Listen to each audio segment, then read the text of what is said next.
छावा संघटनेचा शेतकरी एकजुटीचा अण्णासाहेब जोळे पाटलांचा अण्णासाहेब जोळे पाटलांचा अखिल भारतीय छावा संघटनेचा या खोट्याची व्यवस्था करायची काय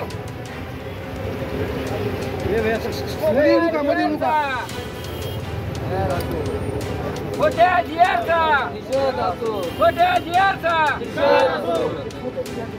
अखिल भारतीय छावा संघटनेचा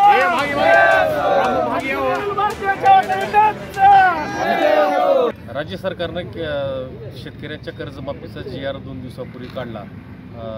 त्याला छावानं विरोध केलेला आहे. आपल्यासोबत छावाचे प्रदेशाध्यक्ष विजयकुमार घाडी पाटील आपण जाणून घेणार काय त्यांची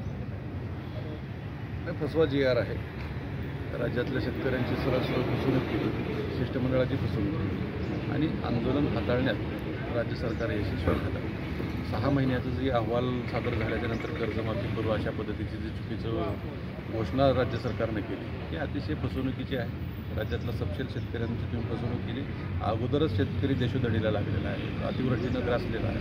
त्या ठिकाणी जमिनी खरडून गेल्या, पिकं वाहून गेले, संसार वाहून गेला आमचा आणि त्यात तुमची तुटपुंजी मदत 3,000-4,000 रुपये पडते खात्यावर. शेतकरी त्यात बेजार असताना कर्जमाफीची आशा तुमच्याकडून होती. एवढं मोठं आंदोलन राज्यात त्या ठिकाणी नागपूरला उभं राहिलं आणि त्या आंदोलनाला सुद्धा तुम्हाला बदनाम करायचं होतं म्हणून तुम्ही त्या लोकांना आमच्या बैठकीला बोलावून घेऊन त्या ठिकाणी सरळ तुम्ही मार्ग काढला की जिल्हा परिषद पंचायत समिती महानगरपालिका निवडणुकीला कुठं अडथळा येऊ नये, शेतकऱ्यांचा विरोध होऊ नये म्हणून 30 तारीख तुम्ही देऊन टाकली. आणि 30 तारखेच्या नंतर काय होणार आहे आम्हाला माहिती आहे ना. तुम्ही पहिल्या कॅबिनेटमध्ये सरकारमध्ये बसल्याच्या नंतर पहिल्या कॅबिनेटमध्ये तुम्ही शेतकऱ्यांचा 7-12 कोरा करू म्हणणारे तुम्ही लोक आहेत. तुम्ही 6 महिन्यात काय करणार? आमचं आज मरण आहे. मला एवढंच म्हणायचं 6 महिन्यात तुम्हाला किती शेतकरी आत्महत्या केलेलं बघायचं आहे. तुम्ही त्यासाठी तुम्ही 6 महिन्याचा टाईम पिरियड घेतलेला आहे का? ते चुकीचं आहे. मला एवढाच प्रश्न आहे राज्य सरकारला, शेतकऱ्यांच्याच बाबतीत का समित्या, शेतकऱ्यांच्याच बाबतीत का अहवाल, ही तुमची दुटप्पी भूमिका बंद झाली पाहिजे. माझा तुम्हाला एक प्रश्न आहे साधा. तुम्ही निवडणुकीच्या अगोदर लाडकी बहीण योजना चालू केली. लाडक्या बहिणीला तुम्ही कुठली समिती नेमली होती? कुठला अहवाल आल्याच्या नंतर तुम्ही लाडक्या बहिणीला पैसे दिले? काहीच नाही. असे अनेक उदाहरण आहेत राज्यात की लाडकी बहीण म्हणून अनेक पुरुषांना सुद्धा पैसे गेलेले आहेत. पुरुषांनी अर्ज भरल्याच्या नंतर तुम्ही तिथं कसलीच अहवाल घेतला नाही, कुठली समिती नव्हती, कुठले पात्र अपात्रतेचा विषय नव्हता. तुम्हाला फक्त निवडणूक जिंकायची होती म्हणून तिजोरीतला तुम्ही सगळा पैसा अमाप पद्धतीनं वापरला, कसाही उधळला. सत्ता आल्याच्या नंतर तुम्ही मेजॉरिटीनं सरकारमध्ये बसलात. त्याच्यानंतर सुरू केलं पुन्हा मग लाडक्या बहिणीची पात्र अपात्र कुठल्या, म्हणजे ही सगळी नाटकं शेतकऱ्यांच्या पोरांना कळायला लागले तुमचे. आता ही दुटप्पी भूमिका राज्य सरकारची आम्ही खपवून घेणार नाही. आज या फसव्या GRचा आम्ही होळी केली. बच्चू कडून नाही फसवलंय म्हणजे बच्चू कडू असतील, राजू शेट्टी साहेब असतील, त्याच्यानंतर रविकांत खोतकर असतील, ते काही नेते त्या ठिकाणी शिष्टमंडळात गेलेले होते. ते अनेक वर्षापासून त्या चळवळीशी संलग्न आहेत, अनेक वर्षापासूनचा अनुभव आहे. त्या लोकांना त्यांनी सरळ सपशेल फसवलं. म्हणजे त्या 5-6 लोकांना म्हणजेच महाराष्ट्रातल्या शेतकऱ्यांना फसवलं आणि सरळ कळतंय. तारीख ते तारीख हे अनेक दिवसापासून ते आम्ही बघत आलेलो आहे. आज दुखणं आमचं आज आहे. तुम्ही 6 महिन्यानं 4 महिन्यानं इंजेक्शन तुम्हाला आम्हाला देत असताल हे चुकीच्या पद्धतीचं आहे. आम्हाला हे मान्यच नाही. आणि मी जे आज बोलतोय ते शिष्टमंडळातल्या आमच्या सगळ्या त्या चळवळीतल्या लोकांना सुद्धा मान्य होणार आहे की हे फसवतं. सरकारनं जरी गोड बोलून त्या ठिकाणी फसवणूक केली असेल. आज आम्हाला माहिती आहे बैठकीत सरकारनं गुडघे टेकले होते. एवढी तरी ताकद शेतकऱ्यांची त्यांनी दाखवली आमच्या लोकांनी.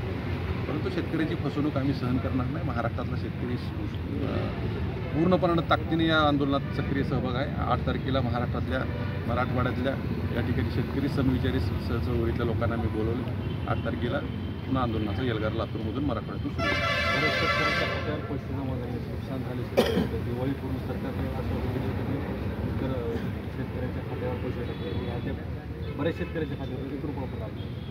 तेच म्हणतोय ना, तुम्ही 31,068 कोटी बोगस आकडा जो जाहीर केला. पहिल्यांदा मी बोललोय महाराष्ट्रात 31,068 कोटी रुपये तुम्ही जाहीर केले. हा बोगस आकडा आहे. शेतकऱ्यांची कोरडी सहानुभूती तुम्हाला तुमच्या पाठीशी वळवून घ्यायची होती. ओल्या दुष्काळात तुम्हाला कोरडी सहानुभूती दाखवायची होती शेतकऱ्यांना. म्हणून तुम्ही ती 31,000 कोटीचा असं मोठं पॅकेज दिलं, आम्ही काहीतरी दिले म्हणून दाखवायला तुम्ही काहीतरी करताल. मान्य नाही. आज आमच्या शेतकऱ्यांच्या खात्यावर कुठं 3,000, कुठं 4,000, कुठं 2,500 कहर झाला काल तर त्या अकोला जिल्ह्यामध्ये. काय एकाच्या खात्यावर 5 रुपये, एकाच्या खात्यावर 3 रुपये आणि एकाच्या खात्यावर 8 रुपये असे मेसेज आलेत आमच्या शेतकऱ्यांना. 31,068 कोटी गेले कुठे? काय तोतानं धंदे लावले? पैसे नाहीत म्हणता कर्जमाफीला. लाखो कोटी, हजारो कोटी रुपये व्यापाऱ्याचं, उद्योगपतींचं तुम्ही माफ करताय. 86,000 कोटीचा ड्रीम प्रोजेक्ट तुम्ही स्वतःचा मुख्यमंत्री साहेब तुम्ही म्हणता शक्तीपीठाचा. त्याची गरजच नाही ना. तुम्ही अगोदर जगाचा पोशिंदा जगवा. जर जग आणि हे देश चालणार आहे, जगणार आहे, तुम्ही ह्याला मातीत घालायचं बघता आणि तुम्ही इकडं व्यापारीने, उद्योगपती, गुत्तेदार सगळे सांभाळायचं बघता. हे चुकीचं आहे. आम्हाला हे मान्य नाही. शेतकऱ्यांचे सरळ सरळ फसवणूक झाली, त्याचा निषेध आम्ही या ठिकाणी केलेला आहे. जी आरती होईल अजित पवारांनी पुन्हा एकदा वादग्रस्त आणि अजित पवारवर काय अपेक्षा आहे मला सांगा. सुरुवातीला माणिकराव कोकाटे बोलले, त्याच्यानंतर मला वाटतं तर सूरज चव्हाणने आमच्यावर हल्ला केला, त्याच्यानंतर बाबासाहेब पाटील बोलले, त्याच्यानंतर चाकणकर महिला आयोगाच्या अध्यक्ष आहेत, ती काल परवा त्या डॉक्टर संपदा मुंडेंच्या बद्दल चुकीचं बोलले आणि काल तर अजित पवारनी कहर. राष्ट्रवादी कोण अपेक्षाच नाही हो. शेतकऱ्यांच्या बाबतीत नाही, जनमानसाबद्दल बी यांच्या मनात चुकीच्या पद्धतीनं वागता येते.